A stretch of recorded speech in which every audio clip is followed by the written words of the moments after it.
Gracias, Padre, te damos por este día maravilloso, Señor. Te damos gracias porque eres tan bueno, tan misericordioso, Señor. Y levantamos esta alabanza a tu nombre, porque sigues sentado en tu trono y porque siendo quien eres, que tienes el universo como estrado de tus pies, Señor, tú te has dignado extender tu mano hacia nosotros, Padre, y hacerte hombre para venir con nosotros a restablecer esa unión maravillosa, Señor, esa comunión que tú anhelaste desde el principio de todos los tiempos, creándonos en amor para estar en comunicación contigo. Gracias, Padre.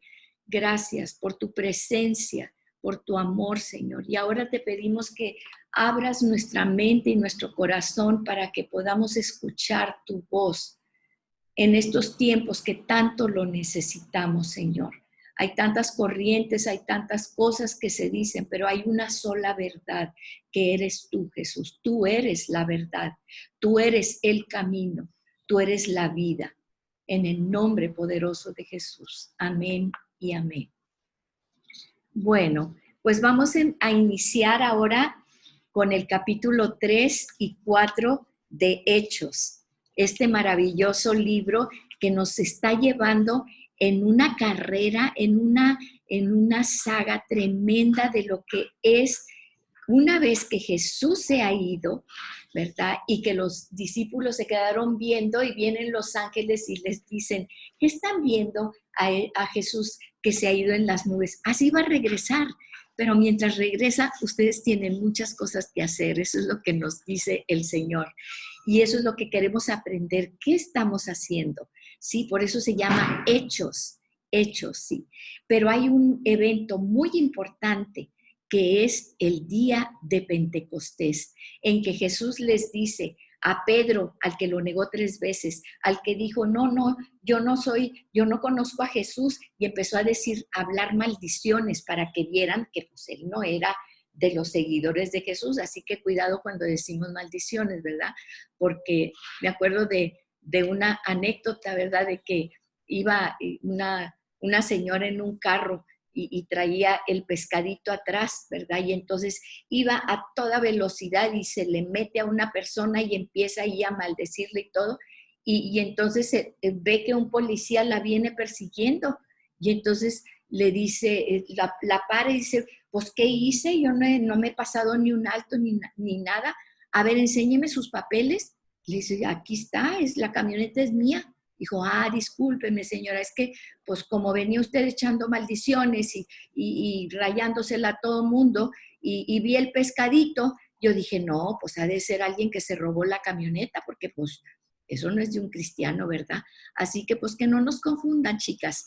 Y entonces, así como Pedro, ¿verdad? Empezó a maldecir y a decir muchas maldiciones, así todo, para que no, este no es de los que andaban con Jesús. ¿Y qué pasa con todos estos apóstoles que se hicieron ojo de hormiga cuando estaban crucificando a Jesús, cuando lo llevaban, cuando estaban diciendo en el concilio? Nadie lo defendió. ¿Por qué? Bueno, había un plan definitivamente y lo sabemos, pero ¿qué fue lo que transformó a estos hombres que en 50 días antes eran los hombres más cobardes y más temerosos, ¿sí? Como muchas veces nosotros somos? ¿Qué necesitamos nosotros para ser transformados en lo que ahora eran estos apóstoles que iban por todo el imperio romano hablando y levantando el nombre de Jesús? Pues vamos a verlo. Y dice, fíjense, va el día del Pentecostés y Jesús les dice, váyanse y no se muevan de Jerusalén hasta que haya venido sobre ustedes el Espíritu Santo.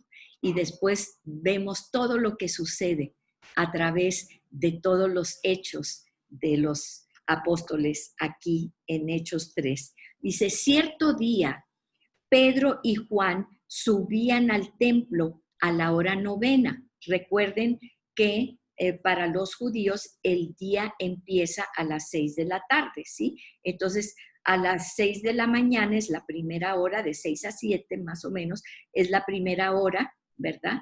Y entonces la hora sexta la hora novena era a las 3 de la tarde, la hora de la oración. Recuerden que ellos oraban 3 veces al día. Decía una persona, es como en los equipos de fútbol, ¿verdad?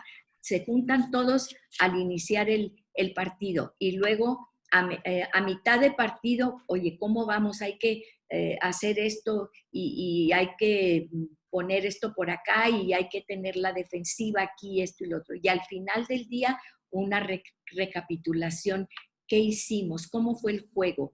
¿Cómo podemos mejorar, verdad? Y bueno, ellos así lo hacían 3 veces al día y así debemos hacerlo nosotros.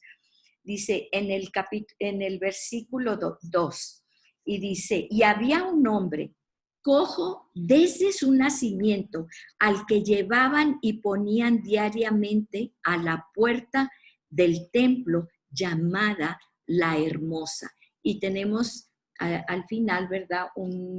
Una esquema de lo que era el templo y ahí vemos la puerta que se llama La Hermosa, para que pidiera limosna a los que entraban al templo. Y lo vemos siempre, ¿verdad? Siempre dicen, ay, bueno, pues como van a ir a ver a Dios, pues, ay, quieren ponerse bien con Dios, entonces pues aquí dan la limosna y ya te sientes mejor ante la presencia de Dios, ¿verdad? Pues ese era el pensamiento de las gentes que se ponían allí.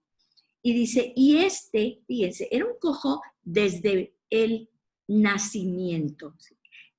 Viendo a Pedro y a Juan que iban a entrar al templo, les pedía una limosnita.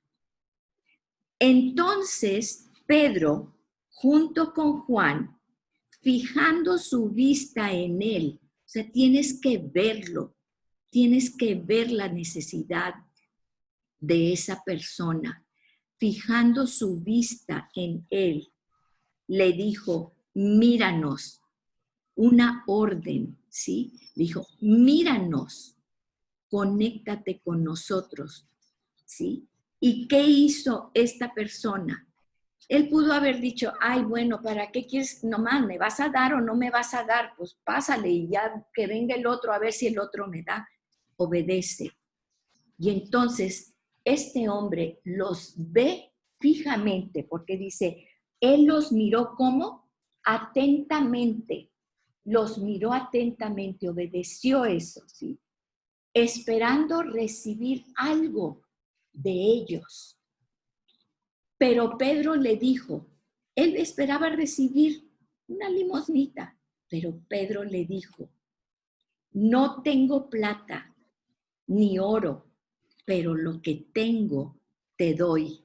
En el nombre de Jesucristo, el Nazareno, anda. Era una orden, ¿sí? ¿Qué pudo haber dicho este cojo? ¿Cómo que me pare? ¿Cómo que? Pues mira, ¿que no ves los hilachos de mis piernas? Era cojo desde nacimiento. Te ponen un yeso en un brazo y te lo quitan en 4 semanas y es un hilachito y tienes que ir a rehabilitación para que los músculos vuelvan a funcionar porque lo traes todo colgando como hilacho. ¿Qué pudo haber dicho ese cojo? ¿Cómo que anda? ¿Cómo de qué hablas? Dame mi limosna. Y sin embargo, ¿qué es lo que hace Pedro? Lo jala y lo levanta y dice, y tomándolo de la mano derecha, lo levantó. Y al instante, sus pies y tobillos cobraron fuerza. Y de un salto se puso en pie y andaba. Este hombre dijo, esta es mi oportunidad. Le creyó, obedeció y dijo, anda. Y él se levantó, ¿sí? Pudo haber dicho, déjame, ¿qué te pasa, loco? Vete, ¿sí? Pero él creyó y él se levantó y obedeció la orden que Pedro le dijo. Y entonces dice, al instante, imagínense esas hilachas que tenían desde nacimiento, no tenían músculo, no tenían nada. Y en ese instante, por la fe de este hombre, por la obediencia de este hombre, y por Pedro, que le dijo en el nombre poderoso de Cristo Jesús, de Jesucristo el Nazareno, ¿sí? Inmediatamente empezó a correr y a saltar. ¿Y qué fue lo primero que hizo este cojo? Pónganse a ver.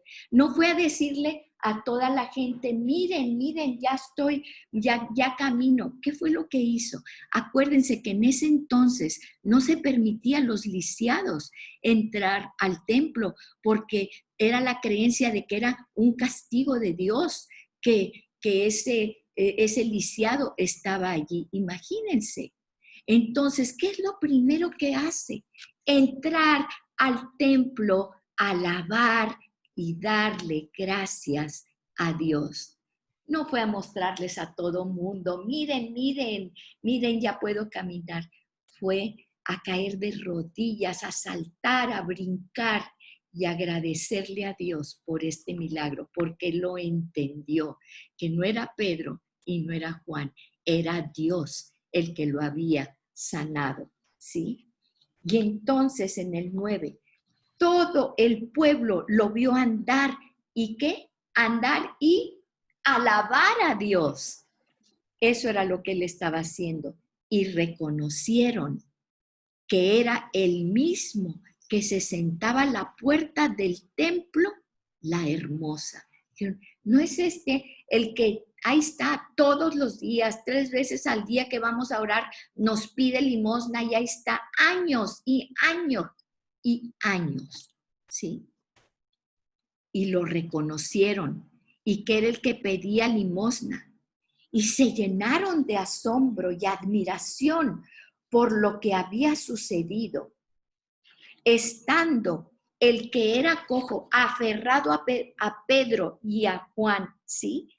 Todo el pueblo lleno de asombro corrió al pórtico llamado de Salomón, donde ellos estaban, ¿sí? Entonces él va y se aferra a Pedro y a Juan. Y dice, al ver esto, Pedro dijo al pueblo, ¿sí? Fíjense, entonces van con todos y empiezan a ver a Pedro y a Juan, y Pedro lo primero que dice es, hey, hombres de Israel, ¿por qué se maravillan de esto? ¿Por qué nos miran a nosotros así, con asombro, mira lo que han hecho, ¿sí? Como si por nuestro propio poder o piedad le hubiéramos hecho andar. O sea, ¿qué nos están viendo a nosotros? Nosotros no estamos aquí para que nos vean a nosotros, ¿sí? El Dios de Abraham, de Isaac y de Jacob, el Dios de nuestros padres, nuestros antepasados, ha glorificado a su siervo Jesús. Fíjense la palabra que usa aquí Pedro, a su siervo Jesús. ¿Y dónde vemos la primera vez que se le llama siervo a Jesús? Acuérdense que la Biblia toda es una línea que está hablando del amor de Dios para nosotros y el propósito que Él tiene de restaurarnos a Él a través de la línea mesiánica, a través del Salvador, que Él ya sabía. Recuerden que Él ya sabía al crearnos que íbamos a pecar. Y mucha gente dice, pues entonces, ¿por qué no nos hizo de otra manera? Y yo te pregunto a ti, si tú tienes la oportunidad de tener hijos, ¿verdad? Y sabes que puede ser que un hijo se vaya, se descarríe, se vaya a hacer cosas malas y todo. Y por eso no vas a tener hijos. Por eso vas a decir, no, pues hay la posibilidad de que este hijo, ¿verdad? Sea un mal hijo o se meta en drogas o haga esto o lo otro. Y entonces, ¿qué vas a hacer? O si se mete en drogas, ¿lo vas a matar? ¿O qué vas a hacer? ¿Sí? Es el amor del Padre manifestado en dar vida a sus hijos. La gracia y el favor de Dios sobre nosotros. Y entonces, fíjense, en Isaías 42, del 1 al 8, vemos lo que estamos hablando ahorita. Fíjense qué cosa tan hermosa, dice, cuando Dios le llama ser siervo a Jesús, y le llama siervo a Jesús muchísimo antes, desde Isaías, 600 años antes, más de que ni siquiera todavía viniera Jesús al mundo. Y vamos a ver lo que Dios tenía planeado ya desde antes. Y dice, he aquí mi siervo, está hablando Dios, he aquí mi siervo, yo lo sostendré, mi escogido, ¿sí? En quien mi alma tiene contentamiento. ¿Recuerdan cuando el bautismo de Jesús dice, este es mi hijo amado, en quien tengo contentamiento? Dice, he puesto sobre él mi espíritu, dice Dios. Él traerá justicia a las naciones. No gritará ni alzará su voz, porque estaban esperando un liberador, un Simón Bolívar, un libertador de la nación, de la esclavitud, ¿sí? De los asirios y después de los babilonios y luego los romanos, ¿sí? Entonces, fíjense, los medopersas y luego los romanos. Dice, no gritará ni alzará su voz, ni la hará oír en las calles, no va a andar gritando, ¿sí? No quebrará la caña cascada, ni apagará el pábilo que humeare. ¿Qué quiere decir esto? Quiere decir que los que estamos ya, que andamos apartados o que se han apartado, ¿sí? Que esas velas, esas luces que nosotros debemos ser, y ya damos poquita luz porque andamos apartados de Dios. Él no viene a raernos y a cortarnos y a matar a todos los malos. Dice, no, no es eso a lo que viene. Dice, por medio de la verdad traerá justicia. Él viene a traer la verdad en estos tiempos que hay tanta confusión, tanta mentira, tanto fake news, tantas cosas que se nos meten, nos quieren meter a través de los medios, del internet, etcétera. Necesitamos saber cuál es la verdad. Hay una verdad y esa verdad es Jesucristo. Así que tenemos que poner atención a lo que Él dice. Dice, Él traerá justicia con la verdad. Dice, no se cansará ni desmayará hasta que establezca en la tierra justicia y las costas esperarán su ley. Hay una sola ley, la dada por Dios. Y es la ley que vemos en la naturaleza y en todo. Y no importa lo que quieran poner nuevas leyes en contra de la ley de Dios, que la vemos en la naturaleza. Así dice Jehová Dios, creador de los cielos y el que los despliega. Dios creó los cielos, está hablando de los cielos del universo entero, esos cielos de los cielos, varios cielos, que después haremos un estudio sobre los 3 cielos que se mencionan.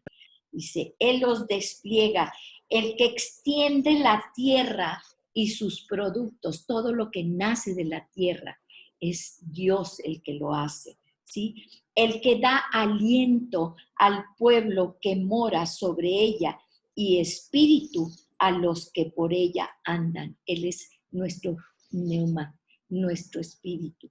Yo, Jehová, te he llamado en justicia y te sostendré por la mano, te guardaré y te pondré por pacto al pueblo. ¿A quién está poniendo Dios por pacto a nosotros? ¿Cuál es el pacto que está haciendo Dios con nosotros? El pacto es Jesús, porque por medio de ese pacto nos está restituyendo la vida eterna.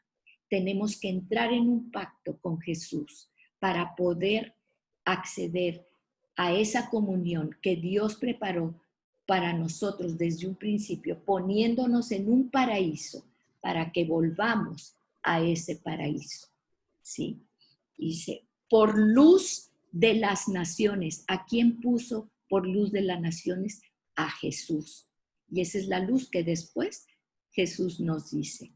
Para que abras los ojos Entonces, este es Jesús, Dios hablando de Jesús, para que Jesús, tú abras los ojos de los ciegos, para que saques de la cárcel a los presos, los que están aprisionados en drogas, en la cárcel del pecado. Dice, y de las casas de prisión a los que habitan en la oscuridad. No han visto la luz, no han visto la luz de Jesús. Dice, yo el Señor, este es mi nombre, y a otro no daré mi gloria. A otro que no sea Jesús, está hablando de Jesús. A otro, yo por mi nombre, Jehová, Yahweh, por mi nombre estoy diciendo que solamente a Jesús le daré la gloria. Dice, a otro no daré mi gloria, ni mi alabanza a esculturas. ¿Qué nos está diciendo?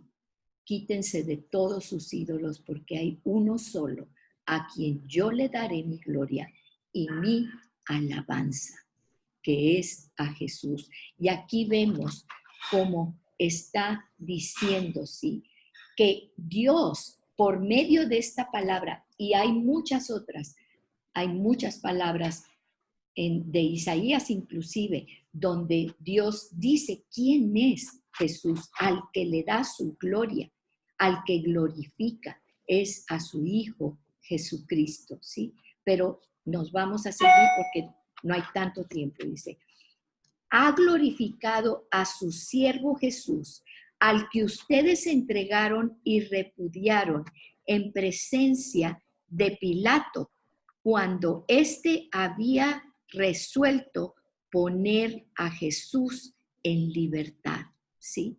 Dice, a ese mismo, al que ustedes vieron y ustedes le dijeron a Pilato, crucifícalo, crucifícalo y danos a Barrabás. Pero ustedes repudiaron al santo y al justo y pidieron que se les concediera un asesino. Y dieron muerte al autor de la vida, al autor de la vida, ¿sí? ¿En quién tenemos vida? Tenemos vida en Jesús. Déjenme, a ver. Tenemos vida en Jesús.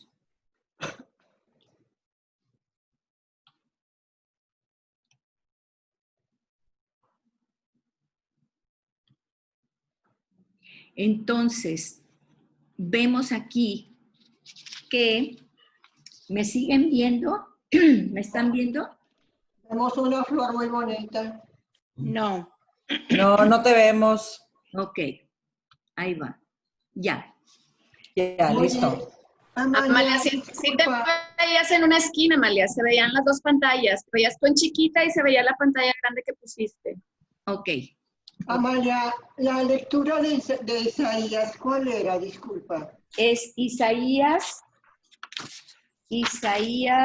42 del 1 al 8. Isaías 42 del 1 al 8. Gracias. Ok. Entonces, fíjense, dice, y dieron muerte al autor de la vida. Y vamos a Juan 1 del 1 al 4. Juan 1 del 1 al 4. Aquí vamos a ver, dice, Juan 1 del 1 al 4 nos dice esto. Dice, en el principio era el verbo, y el verbo era con Dios, y el verbo era Dios. El verbo es la palabra, ¿sí? Y está hablando de Jesús. Este era en el principio con Dios, y todas las cosas por Él, ¿por quién? Por Jesús, ¿sí? Por el verbo, por Jesús fueron hechas, y sin Él nada de lo que ha sido hecho fue hecho. En Él estaba la vida. ¿Por qué fue todo hecho a través de Él y por Él? Porque en Jesús, el Hijo de Dios, estaba la vida. En Él estaba la vida, y la vida era la luz de los hombres. Aquí vemos de lo que está hablando Pedro. Está hablando el autor de la vida, la luz. Y aquí, ¿por qué?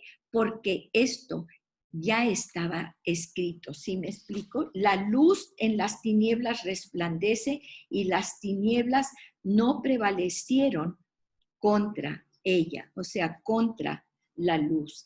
Y luego venimos al 17, donde nos dice precisamente, pues la ley por medio de Moisés fue dada, pero la gracia y la verdad vinieron por medio de Jesucristo. Y aquí nos dice, ¿sí? Y nos dice en el 14, y aquel verbo fue hecho carne y habitó entre nosotros y vimos su gloria, gloria como la del unigénito del Padre, lleno de gracia y de verdad. Y eso es lo que está diciendo Pedro. Ustedes asesinaron al autor de la vida, ¿sí? Al que Dios resucitó de entre los muertos, de lo cual nosotros somos testigos. Dice en el 16, por la fe en su nombre, es el nombre de Jesús lo que ha fortalecido a este hombre a quien ven y conocen. No nos ha sido dado otro nombre bajo el cielo con el poder y la autoridad del nombre de Jesús. Y Pedro desde un principio siempre lo dijo, dice, por la fe en su nombre, en el nombre de Jesús. Es el nombre de Jesús el que ha fortalecido a este hombre a quien ustedes ven y conocen. La fe que viene por medio de Jesús le ha dado a esta perfecta sanidad en presencia de todos ustedes. Una perfecta sanidad, porque lo que hace Él es perfecto, sí. Entonces, está manejando aquí, lo primero es, ¿por qué nos ven a nosotros? Nosotros no somos nadie, sí. Es Jesús, el autor de la vida, y por la fe en el nombre poderoso de Jesús, que ustedes ven a ustedes que lo conocen, es que Él ahora puede andar y saltar y brincar y alabar a Dios. Dice, y ahora, hermanos, dice, yo sé que obraron por ignorancia, lo mismo que sus gobernantes, pero Dios ha cumplido así, en esa forma, en su ignorancia que ustedes hicieron esto. De esa forma, Dios ha cumplido lo que anunció de antemano por boca de todos sus profetas. ¿Quiénes hablaron de Jesús? Todos los profetas. Aquí lo dice Pedro. Todos los profetas hablaban del que vendría, el que se sentaría en el trono, el que nos libertaría del pecado, el Mesías, el ungido, el Hijo de Dios, ¿sí? El Cristo, dice, pero Él lo anunció de antemano por todos los profetas, toda la Biblia lo anuncia, que su Cristo, el Mesías, el ungido, debía padecer, es decir, debía morir, ¿sí? Ustedes lo hicieron por ignorancia, pero Dios ya tenía ese plan. Por tanto, entonces aquí viene el mensaje de salvación.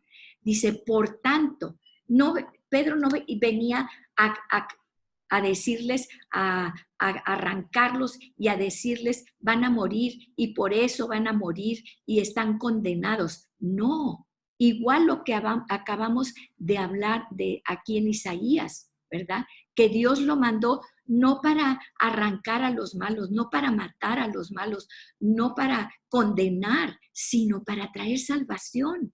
Y entonces les dice, por tanto, arrepiéntanse, metanoeo, ya lo vimos esa palabra, es cambien de rumbo, van para allá, ahora regresen al Padre, arrepiéntanse y conviértanse. Epistrefo, es epistrefo, imagínense, dice, para que sus pecados sean borrados, a fin de que tiempos de alivio vengan de la presencia del Señor. Esos tiempos de alivio, estamos en tanta situación tan caótica y tanta maldad en el mundo, que la verdad volteamos para cada parte y decimos, Señor, ¿dónde hay alivio para nuestro corazón, para nuestra mente? Y esto es lo que les decía, están agobiados por tantas situaciones, igual estaban en esos tiempos. Arrepiéntanse y conviértanse, ¿sí? Dice, porque para que sus pecados sean borrados, a fin de que tiempos de alivio vengan de la presencia del Señor. Y Él envíe a Jesús, el Cristo, designado de antemano para ustedes. En Él el cielo debe recibir, a Él el cielo debe recibir hasta el día de la restauración de todas las cosas, acerca de lo cual Dios habló por boca de sus santos profetas desde tiempos antiguos. ¿Y qué les dice? Hay una esperanza, porque ese Cristo va a volver a venir y todo este caos que ustedes ven va a terminar y Él va a restaurar el reino. Él va a restaurar lo que Él hizo desde un principio, ¿sí? Dice, la restauración de todas las cosas. Y esto que yo les estoy diciendo no viene de mí. Esto es algo que Dios ya habló por boca de todos los profetas, de todos sus santos profetas, desde los tiempos antiguos. Siempre lo ha dicho, porque ese es el propósito y la voluntad de Dios, porque dice la palabra que Él escribió el fin desde el principio. Él en un principio creó un paraíso maravilloso en amor para nosotros y Él escribió ese fin. El fin es que volvamos a ese paraíso maravilloso de comunión con Él. Y entonces eso es lo que estaba hablando Pedro. Ustedes lo saben, los profetas lo han dicho desde siempre, que Él va a restaurar todas las cosas. Y en el 27, Moisés dijo, el Señor Dios les levantará, y como ejemplo, porque todos sabían de Moisés, el gran Moisés, el libertador de su nación, ¿sí? Él los había libertado de 400 años de esclavitud en Egipto. Y entonces ellos decían, nuestro libertador Moisés. Y entonces le cita a Moisés como ejemplo. Moisés dijo, el Señor Dios les levantará a ustedes un profeta, ¿sí? Como yo de entre sus hermanos. A él prestarán atención en todo cuanto les diga. ¿Y qué les dijo? Ya van a escuchar. ¿A quién van a escuchar ahora? ¿A quién? A Jesús. Hubo muchos profetas y a mí también. Yo fui un profeta, ¿sí? De todos los santos que levantaron. Pero ahora, ustedes, va a venir un tiempo en que va a venir este profeta de profetas. A Jesús se le llama de muchas maneras. Siervo, ya vimos que se le llama siervo, se le llama hijo, se le llama, que estamos viendo, profeta. Y esto por boca de Moisés, el gran Moisés. Sí dice, vendrá un profeta que levantará a Dios de en medio de ustedes, de sus hermanos. Y entonces a él, a este profeta, es que prestarán atención en todo cuanto les diga. Y nos recuerda lo de las bodas de Caná, ¿se acuerdan? Que decía que María les dijo, hagan todo lo que Él dice, ¿sí? Y entonces fueron y Jesús les dijo, llenen esos botes ahí enormes de agua. Y pues ellos, ¿cómo? Pues lo que necesitamos es vino, agua, ¿para qué? Sí, pero obedecieron. Y entonces vemos como el milagro maravilloso. Y dice, a Él le prestarán atención en todo cuanto les diga. 23. Y sucederá que todo el que no lo escuche, el que no preste atención a aquel profeta, se está refiriendo a Jesús, será totalmente destruido de entre el pueblo. ¿Y qué está diciendo esto? Esta es tu vida eterna, te están ofreciendo la salvación, la vida eterna, ¿sí? De la familia de Dios, restaurarte como hijo de Dios. Y la palabra ahí es exoletrebo, exoletrebo. Y sabemos que exo quiere decir sacar, ¿sí? La palabra quiere decir extirpar, desarraigar. ¿Qué es lo que le está diciendo? El que no quiere escuchar a Jesús va a ser desarraigado, va a ser extirpado de la familia de Dios, ¿sí? Entonces dice, destruido de entre el pueblo. Ahora, cuando dice preste atención, la palabra es akuo. Después se los voy a poner ahí en el chat. Dice, quiere decir comprender, considera, entiende. ¿Qué les está diciendo Moisés? Consideren lo que Jesús está diciendo. Consideren, comprendan, entiendan, porque si no serán desarraigados del pueblo, de la familia de Dios, del pueblo escogido por Dios, en el que ahora nosotros los gentiles estamos injertados, según la palabra. Dice, asimismo, todos los profetas que han hablado desde Samuel y sus sucesores en adelante, también anunciaron estos días. Y nos vamos otra vez a la fase de estos días. ¿Cuáles son estos días? A partir del tiempo en que viene Jesús. Es una nueva etapa, ¿sí? Es el mismo Dios. No quiere decir, no, es que antes era un Dios y ahora es otro. No, no, no. Es el mismo Dios. Pero ahora, ¿a quién tenemos que escuchar? A Jesús, como dijo Moisés. Y todos los profetas, dice, desde Samuel y desde todos, les han dicho, a este escuchad, ¿sí? Dice, ustedes son los hijos de los profetas y del pacto que Dios hizo con sus padres al decir a Abraham, en tu simiente serán benditas todas las familias de la tierra. Y esta palabra familias es algo maravilloso. Dios inicia con una familia, la familia de Adán y Eva, pero en el sentido amplio, fíjense cómo de la familia Él funda, y esta palabra quiere decir patria, nación y tribu. Esta palabra en el original, familia, quiere decir patria, nación y tribu de esa familia.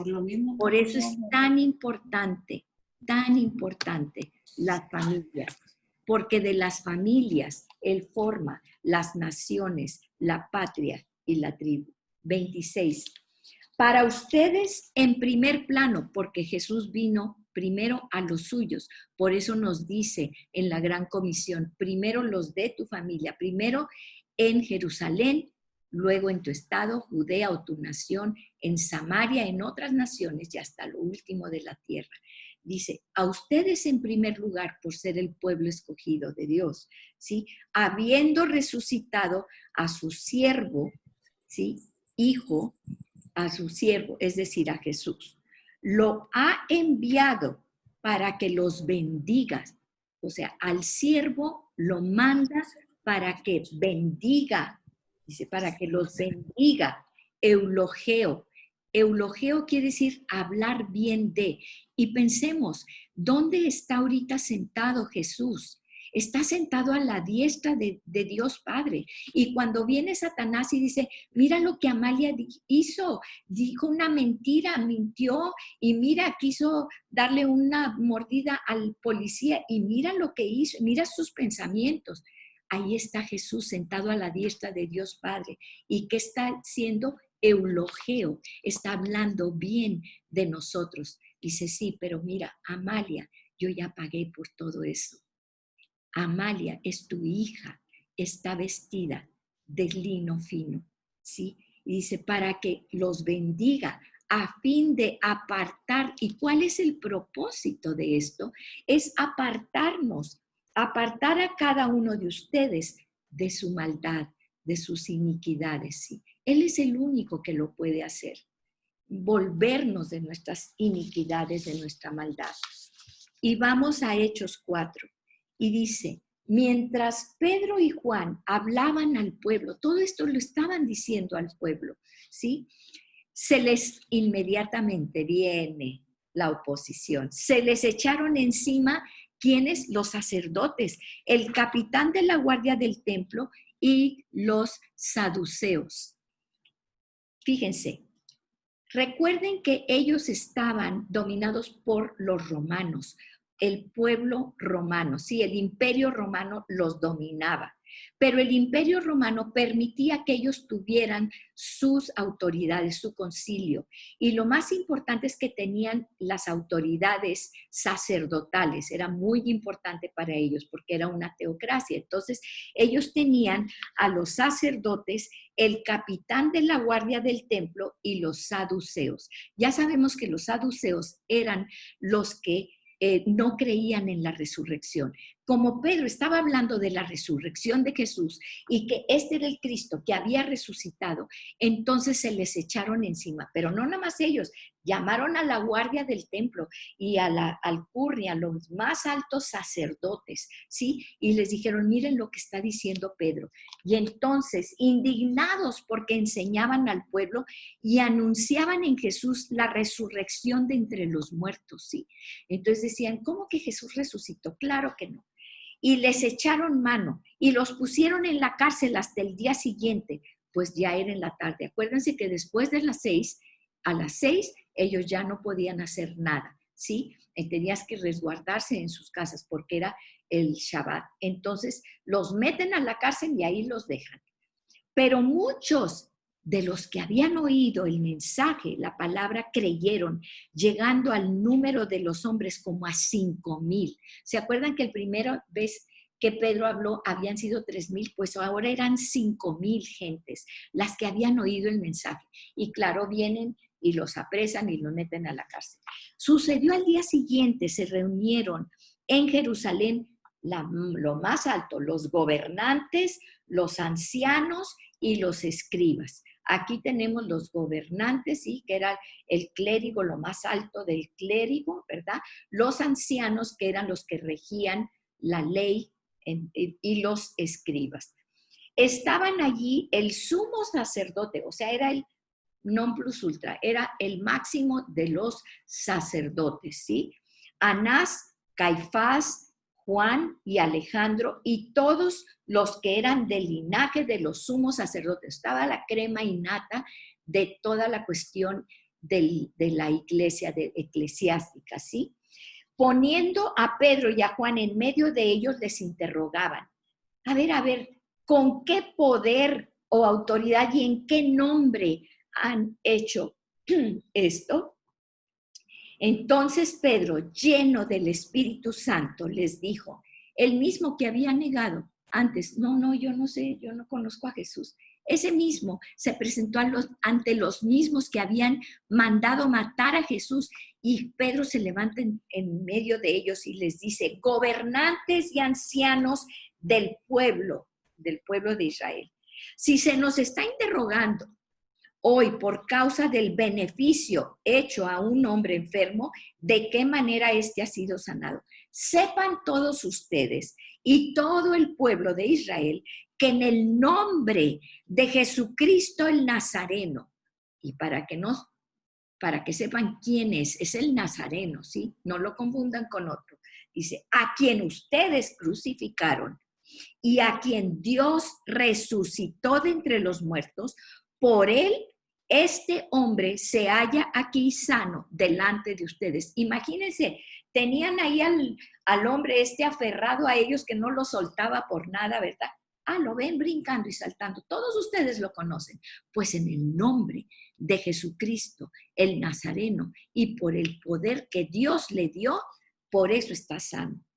Este Jesús es la piedra desechada por ustedes, los constructores, pero que ha venido a ser la piedra angular. Qué cosa tan hermosa. Y aquí establece a Jesús como la piedra angular, ¿sí? Y vemos desde siempre en Isaías 8:14, o Isaías 8:14, vamos a ver si podemos poner esto. Vamos a ver.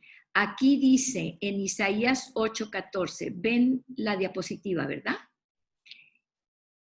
Vamos a leer Isaías 8:14 primero.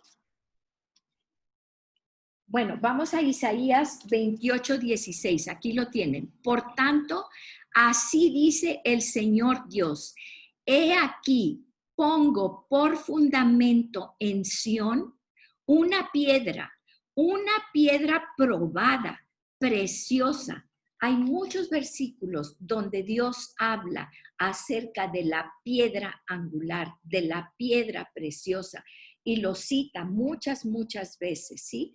Y dice, por tanto, así dice el Señor Dios, he aquí, pongo por fundamento en Sión.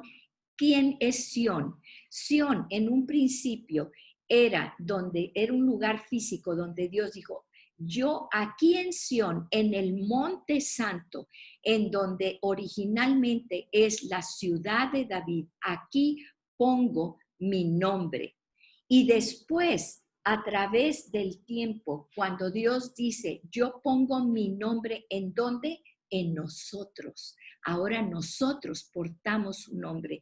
Es la congregación de los creyentes, los seguidores de Cristo. Fíjense, esto fue dicho 700 años antes. He aquí pongo por fundamento en Sión una piedra probada, una piedra preciosa. La palabra preciosa quiere decir, ya en el original es yagar, es gloriosa, espléndida, de peso, de influencia, honorable, una piedra angular, y la palabra es pina, de fundamento. Él es nuestro fundamento. El que creyere no será conmovido. ¿Qué quiere decir la piedra angular? Es la que sostiene todo el edificio, ¿sí? Lo pueden buscar y van a ver. La piedra angular es la que forma esa esquina o forma ese techo en donde convergen todas las fuerzas y donde esa piedra, si tú la sacas, se desmorona completamente todo el edificio. Es la piedra que se pone en un principio en donde se va a ir agregando todo los demás. Nosotros somos el edificio, nosotros somos esas piedras vivas. Dios nos llama piedras vivas que vamos conformando sobre la piedra preciosa, inconmovible, que es Jesús. Y dice Salmo el 118:22. Pedro está citando ante todas esas gente eclesiástica, ellos conocían la palabra de Dios, la Torá.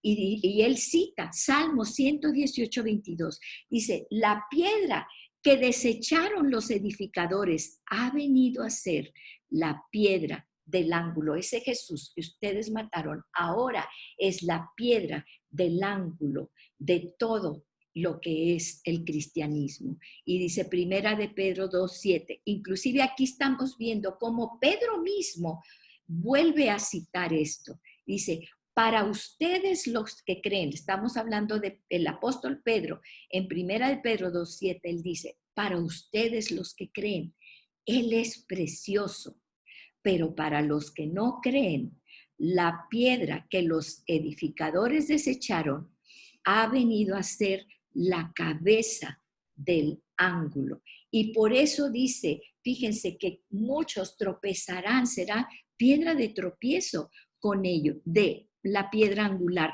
¿Por qué? Porque si tú quitas la piedra angular, ¿qué va a pasar? Serás destruido. Tu templo, tu edificio, tu vida será destruida. Quita la piedra angular, quita ese fundamento de la iglesia, quita ese fundamento de tu vida. ¿Y qué va a pasar con tu vida? se va a desmoronar. Por eso Dios le llama la piedra angular. Y eso es de lo que está hablando ahorita Pedro. Dice, viniendo, pero que ha venido a ser la piedra angular. Y el 12 remata con esto, esta maravillosa promesa. En ningún otro hay salvación, porque no hay otro nombre bajo el cielo dado a los hombres en el cual podamos ser salvos. ¿Cómo podemos retener esta palabra nosotros? ¿Cómo podemos no proclamar el nombre de Jesús si es la salvación? Si en este es el único nombre dado a los hombres en el cual podamos ser salvos. Dice, al ver la confianza de Pedro y Juan y dándose cuenta de que eran hombres sin letras, dice, ¿de dónde sacan estos hombres todo esto? ¿De dónde están hablando? ¿Con qué poder y autoridad? Ellos reconocían que no era palabra de ellos, ¿sí? Sin preparación, se maravillaban y reconocían que ellos habían estado. ¿Con quién? Con el autor de la vida, con la luz del mundo, con Jesús. Y viendo de pie junto a ellos al hombre que había sido sanado, no tenían nada que decir en contra. Pero después de ordenarles que salieran fuera del concilio, o sea, estaban en el juzgado, sí, estaban en el concilio, en el juzgado, dice, deliberaban entre sí, decían, ¿qué vamos a hacer? ¿Qué haremos con estos hombres? Porque el hecho de que un milagro, esta señal notable, ha sido realizado por medio de ellos, ya lo reconocían, ellos no lo habían hecho, por medio de ellos, es evidente a todos los que viven en Jerusalén y no podemos negarlo. Pero a fin de que no se divulgue más entre el pueblo, imagínense, todavía lo veían, eran los que conocían la Biblia, conocían la Torá. La Biblia no, obviamente el Nuevo Testamento, pero toda la Torá, todas las promesas, se los estaba diciendo, pero ¿qué era más importante? Mantener el control y el poder. Y decía, que no se divulgue más entre el pueblo, vamos a amenazarlos para que no hablen más a ningún hombre en este nombre. Ni siquiera lo podían pronunciar en el nombre de Jesús, en este nombre. Cuando los llamaron, les ordenaron no hablar ni enseñar en el nombre de Jesús. Pero Pedro y Juan les contestaron, a ver, ustedes mismos juzguen, ustedes son los clérigos, ustedes son los sacerdotes. Aquí está el sumo sacerdote y toda su corte, dice. Ustedes mismos juzguen si es justo delante de Dios obedecer a ustedes en lugar de obedecer a Dios. Porque nosotros no podemos dejar de decir lo que hemos visto y lo que hemos oído. Ese es el testimonio. Por eso les conmino siempre, den su testimonio, es poderoso, ¿sí?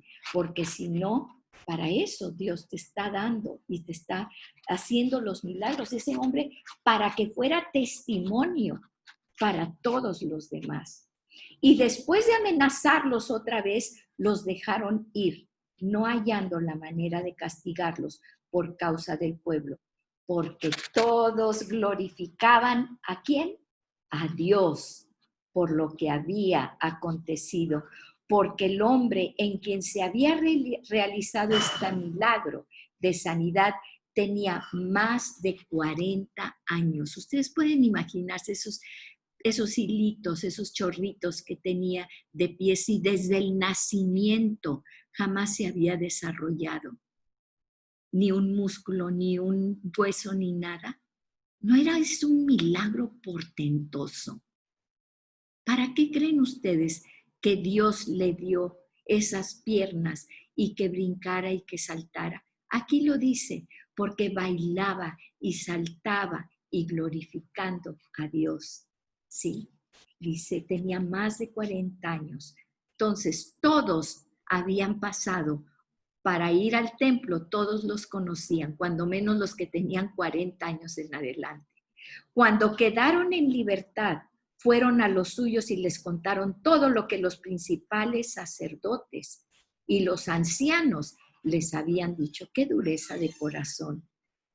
Al oír ellos esto, unánimes, alzaron la voz a Dios y dijeron: oh Señor, tú eres el que hiciste el cielo y la tierra, el mar y todo lo que en ellos hay. El que por el Espíritu Santo reconocieron, por el Espíritu Santo, por boca de nuestro padre David, tu siervo, dijiste. ¿Por qué? Y escuchen esto que está sucediendo hoy en día. ¿Por qué se enfurecieron los gentiles, o sea, las naciones, y los pueblos tramaron cosas vanas, estas leyes ridículas que van en contra de la vida, en contra de la familia, en contra de lo que tú estableciste? Se presentaron los reyes de la tierra, todos los presidentes, los gobernantes, y los gobernantes se juntaron a una contra el Señor y contra su Cristo, el Mesías Jesucristo. Porque en verdad en esta ciudad se unieron tanto Herodes, que era el gobernador, ahí el presidente, el gobernador, como Poncio Pilato, de acá de los romanos. O sea, en todos los estratos se habían unido en contra, junto con todo el pueblo, o sea, los gentiles, los no creyentes y los pueblos de Israel, contra tu santo siervo, Hijo Jesús, a quien tú ungiste, ¿sí? Para hacer cuanto tu mano y tu propósito habían predestinado que sucediera. Ahora, Señor, fíjense lo que piden estos creyentes llenos del Espíritu Santo. Ahora, Señor, considera sus amenazas y permite que tus siervos hablen tu palabra con toda confianza, mientras extiendes tu mano para que se hagan curaciones, señales y prodigios mediante el nombre de tu santo siervo, Hijo Jesús. Lo que pidieron no fue: quítanos a este presidente, quítanos a este otro, mata al otro y que le dé el coronavirus a este. ¿Y qué fue lo que pidieron? Te los encargamos, ahí están sus amenazas. Ahí están sus amenazas, Dios. ¿Sí? Pero a nosotros, danos ese poder, danos esa pasión y danos ese fuego para que sigamos proclamando el nombre poderoso de Jesús. Permite que tus siervos hablen tu palabra con toda confianza y extiende tu mano para hacer curaciones, señales y milagros y prodigios mediante el nombre de tu santo siervo Jesús. Por eso debemos dar testimonio de las maravillas y las cosas que Dios está haciendo, porque es parte de su plan y parte de nuestra responsabilidad. No es para nosotros los milagros, no es para nosotros lo que Dios hace para nosotros, es para ser testimonio para otros que estaban allí. Así como ese cojo estaba allí brincando y saltando y alabando a Dios. Sí. Entonces, dice, mientras en el 31, y después que oraron, el lugar donde estaban reunidos tembló. Dice, y todos fueron llenos del Espíritu Santo y hablaban la palabra de Dios con valor. La congregación de los que creyeron eran de un corazón y un alma, y ninguno decía ser suyo lo que poseía, sino que todas las cosas eran de propiedad común. Con gran poder los apóstoles daban testimonio de la resurrección del Señor Jesucristo. Con gran poder los apóstoles daban testimonio de la resurrección del Señor Jesús, y había abundante gracia sobre todos ellos. Y no había pues ninguna necesidad entre ellos, porque todos los que poseían tierras o casas las vendían, traían el precio de lo vendido y lo depositaban a los pies de los apóstoles, y se distribuía cada uno según su necesidad. Y José, un levita natural de Chipre, a quien también los apóstoles llamaban Bernabé, que traducido significa hijo de consolación, poseía un campo y lo vendió y trajo el dinero y lo depositó a los pies de los apóstoles. Hay mucha necesidad, sí, y como lo estamos viendo ahorita, necesidad física, y ustedes saben que en las iglesias estamos llevando las despensas a todas esas partes y a todas esas cosas, pero también hay mucha necesidad de hablar de quién es Jesús. Hay mucha necesidad, como lo veíamos hoy al principio, de soledad, de tristeza, y Jesús es el que vino a liberarnos de tristeza, de soledad y de todas esas cosas que nos amargan el corazón. Y nosotros tenemos que ser testigos de eso. No nos ocupemos de andar pidiendo que muera, que destituya. Danos el valor, Señor, porque tu reino será establecido a través de nuestro testimonio, a través de esa gracia que tú extiendes a los que hablan con denuedo tu palabra. Necesitamos de tu Espíritu Santo, que tiemble, Señor, que tiemble nuestra nación, que tiemble nuestra nación. Padre, en el nombre poderoso de Jesús, te pedimos un derramamiento del Espíritu Santo, pero nosotros, Padre, te pedimos que hablemos con denuedo, que hablemos con pasión, en el único nombre debajo del cielo en el cual hay salvación, el nombre poderoso de Cristo Jesús. Amén y amén. Gracias, Padre.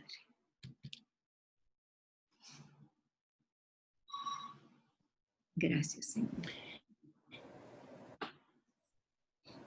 Hay que orar porque tembló en Oaxaca muy fuerte y en la Ciudad de México 7.5.